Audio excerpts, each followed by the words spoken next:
Depuis la domestication des flammes, il y a plusieurs centaines de milliers d'années, l'homme a utilisé le feu pour se nourrir et pour se chauffer. Il l'a maîtrisé pour fondre des métaux qu'il a mélangés pour fabriquer des outils, des armes, des bijoux.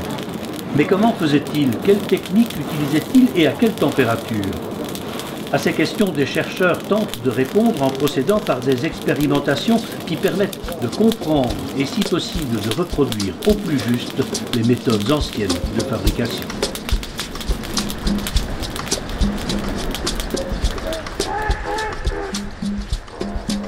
Je m'appelle Hugues Paridance, j'ai une formation de professeur d'histoire, métier que j'ai pratiqué toute ma vie, et en parallèle de ça, j'ai été artisan ici sur le site il y a très longtemps déjà, plus de 22 ans maintenant, où je me suis formé principalement à la fonderie du bronze, et où tous les dimanches en saison, je reçois des touristes et je leur montre comment on coule avec le plus de précision scientifique possible, comment on coulait il y a 2 ou 3 000 ans.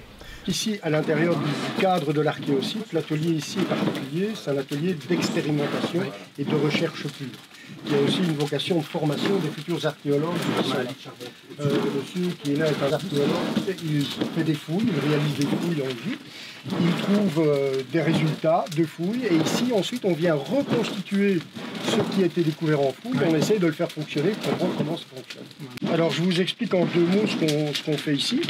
En fait, on travaille le bronze, ça c'est du bronze, c'est lourd, et on va, oui, le bronze, j'oublie de vous dire, c'est un alliage de cuivre et d'étain, dans cette proportion-là. Ensuite, à partir de cire d'abeille, on va façonner, sculpter des objets qu'on souhaiterait voir réalisés en bronze. D'accord. Voilà, une tête de hache. Ça, c'est quoi comme matière? C'est de la cire d'abeille. Voilà. Ah oui, et ici, donc, c'est une statuette, une copie de statuette étrusque qu'on va essayer de reproduire. J'ai rencontré il y a une vingtaine d'années Georges Verly. À l'époque, il était tout jeune étudiant en archéologie. Et on s'est donné comme mission, tous les deux, avec un maximum de précision et principalement à partir de ce que Georges retrouve en fouille, d'essayer de retrouver les méthodologies de coulée du bronze des Égyptiens, parce que ça c'est son dada à lui, mais aussi des Étrusques et des Gaulois. On a quand même utilisé l'archéologie expérimentale de façon à vraiment essayer de comprendre comment fonctionnaient les choses. On retrouve quelque chose en fouille, on a un certain nombre d'éléments, traditionnellement on émet une hypothèse. Okay. Après, cette hypothèse elle est reprise par tous les étudiants qui suivent pendant 30 ans, elle ressurgit à l'intérieur des mémoires et elle est fausse, ou pas. Alors l'expérimental permet de déblayer quand même fort le terrain en disant bon ça, ce que vous avez raconté là, ça ne marche pas. Après, une fois qu'on pense avoir mis au point une méthode, ok, on a mis au point une méthode et c'est pas pour ça qu'il faisait comme ça. Ça, on ne le saura jamais. Georges Verly et Hugues Paridance ont notamment retracé les phases de fabrication d'une tête de chat en bronze très répandue en Égypte antique. C'est sous cette forme qu'était représentée Bastet, la déesse de la maternité et du foyer.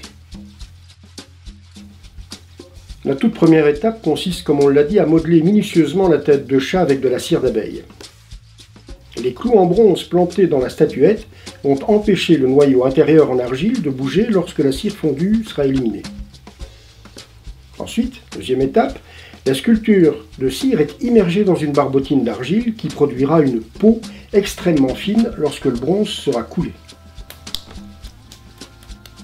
Troisième étape, après séchage, on applique une seconde couche beaucoup plus épaisse constituée principalement d'argile, de crottin d'âne et de sable. Cette couche est destinée à encaisser le choc thermique intérieur lors de la coulée du bronze en fusion à 1150 degrés. Le sable décuple la résistance de la potée à la chaleur. Quant au crottin d'âne, il contient beaucoup de paillettes végétales et ce sont ces paillettes qui, après incinération durant le cirage, rendront la potée poreuse, donc perméable au gaz produit lors de la coulée du métal en fusion. Quatrième étape, L'installation de l'entonnoir de coulée permettra au bronze en fusion de se répandre dans la pièce. Cinquième étape, il reste maintenant à humidifier cette deuxième couche sur laquelle on va venir appliquer une troisième et dernière couche, toujours dans le même constituant argile, crottin d'âne, sable.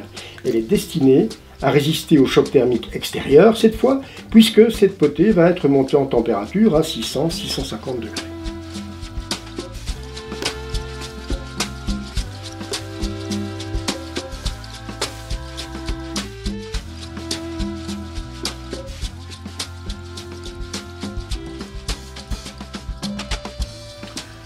Après 2 semaines de séchage de la potée, retour à Aubechy pour le dessirage et le coulage du bronze.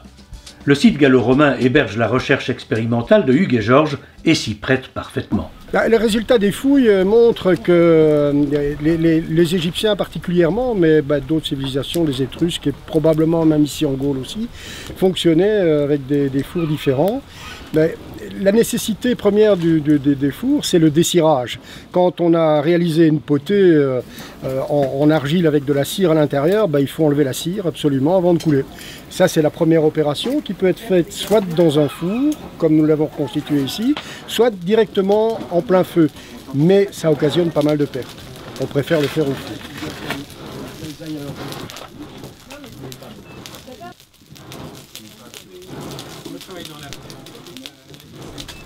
Voilà, et tu viens avec ta main, voilà, tu l'as là, parfait.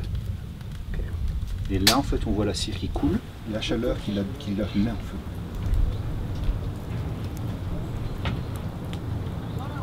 Les potées ont été maintenues dans le four à 650 degrés durant environ 8 heures, de manière à carboniser la moindre particule de cire qui contrarierait la coulée. On laisse refroidir pour sortir les potées et passer à l'opération suivante. La seconde opération, le second four, est un four de fusion. Là, on va chercher des températures 2 fois plus fortes que dans le four de dessirage. On monte à 1200 degrés à l'intérieur du creuset, et même 1300-1400 à l'extérieur, de façon à rendre le bronze liquide, suffisamment liquide que pour le couler dans les potées qui ont été précédemment dessirées. Alors, le four de fusion que vous voyez derrière moi en ce moment n'est pas une exacte reconstitution archéologique. C'est plutôt un banc d'essai pédagogique qui permet à nos stagiaires de s'exercer à différentes manières de couler. Ici, maintenant, je vais mettre de la boue sur mes bras. La boue permet à l'eau de tenir sur les bras et de nous protéger du feu, ce qui nous permet après de pouvoir aller dans le feu.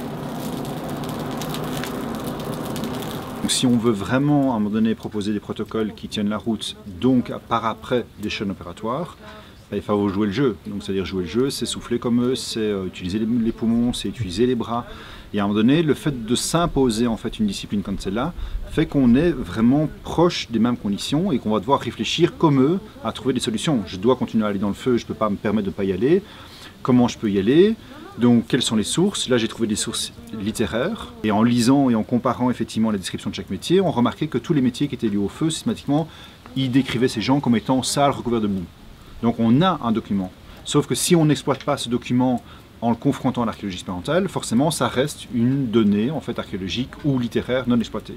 Dans ce cadre-ci, comme on était confronté à une réalité, j'ai retrouvé effectivement dans cet ouvrage un élément clé qui me permet de dire oui, utiliser la boue, et quand nous on utilise la boue, effectivement ça fonctionne, et c'est même très efficace puisqu'on met, vous l'avez vu, les mains dans 1200 degrés sans aucun problème et sans brûlure.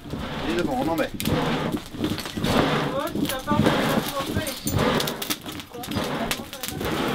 Encore un peu.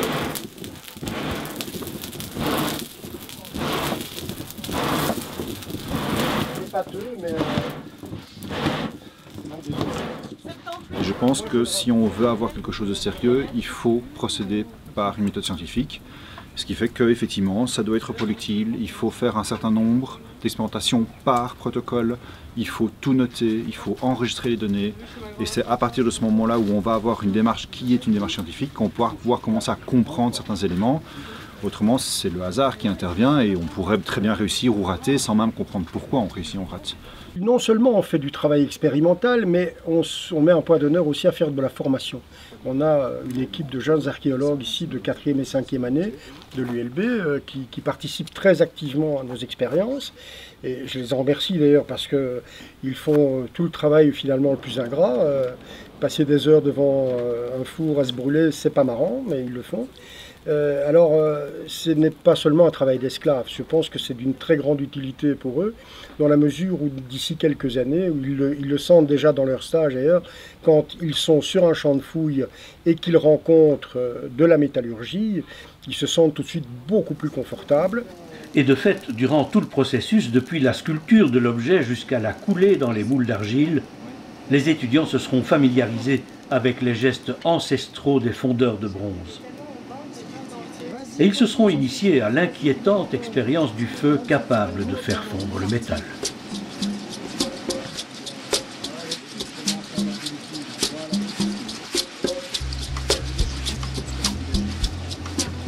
Dans le four de fusion, la température nécessaire au mélange cuivre-étain va être atteinte. Les potées ont été enterrées dans le sable, vidées de leur cire, elles attendent l'écoulement du bronze liquide.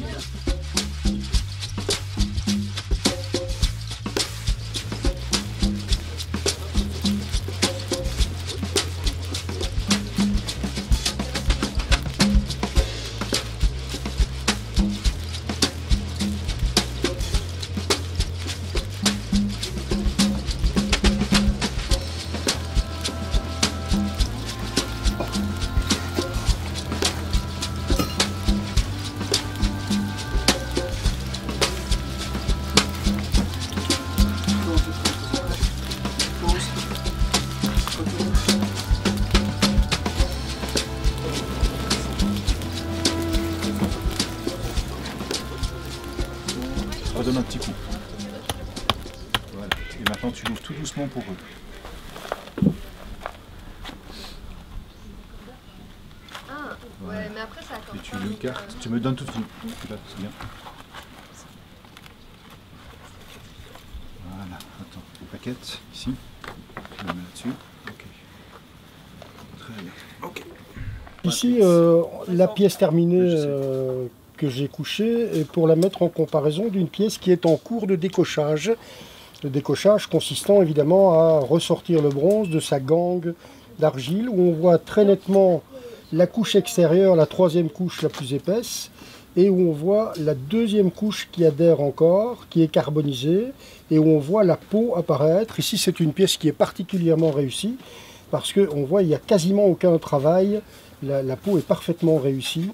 Hein, il y aura juste qu'à la frotter un petit peu pour faire apparaître le lustre du bronze. Pourquoi on fait ça?